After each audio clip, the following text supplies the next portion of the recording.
তো বন্ধুরা, পশ্চিমবঙ্গের কোটি কোটি বিদ্যুৎ গ্রাহকদের জন্য একটি গুরুত্বপূর্ণ আপডেট সামনে এসেছে।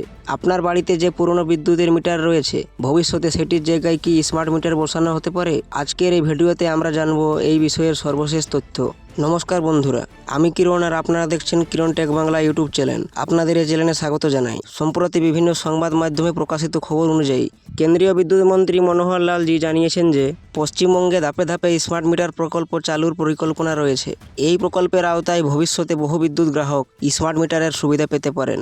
ये हमारा काम है स्मार्ट मीटर के कारण से जो वहाँ गड़बड़ी होती थी उसको रुकने के कारण से पहली बार पिछले जब से बिजली का इतिहास कंपनियों का बना है उससे पहले तो स्टेट्स के इलेक्ट्रिसिटी बोर्ड होते थे, वो स्टेट्स खुद अपना करती थी, लेकिन जब से कंपनियां बनी है। এখন প্রশ্ন হলো, স্মার্ট মিটার কেন আনা হচ্ছে? স্মার্ট মিটারের মাধ্যমে বিদ্যুৎ ব্যবহারের তথ্য আরও দ্রুত ও নির্ভুলভাবে পাওয়া সম্ভব। এতে বিল সংক্রান্ত ভুল কমতে পারে, বিদ্যুৎ ব্যবহারের হিসাব আরও স্বচ্ছ হতে পারে এবং গ্রাহকরা নিজেদের ব্যবহার সম্পর্কে সহজেই জানতে পারবেন। খবর অনুযায়ী এই প্রকল্প ধাপে ধাপে বাস্তবায়ন করা হতে পারে।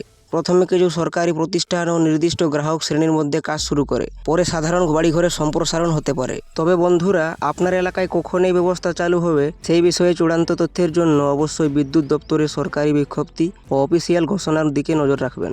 আমাদের মতে, যে কোনো নতুন ব্যবস্থা চালু করার সময় সাধারণ মানুষের সুবিধা, স্বচ্ছতা ও সহজ ব্যবহার নিশ্চিত করা খুবই গুরুত্বপূর্ণ। যদি স্মার্ট মিটার চালু হয়, তাহলে গ্রাহকদের সমস্ত তথ্য পরিষ্কারভাবে জানানো এবং প্রয়োজনীয় সহায়তা দেওয়া উচিত। আপনার কি মতামত? স্মার্ট মিটার নিয়ে আপনারা কি ভাবছেন? কমেন্টে জানাতে পারেন।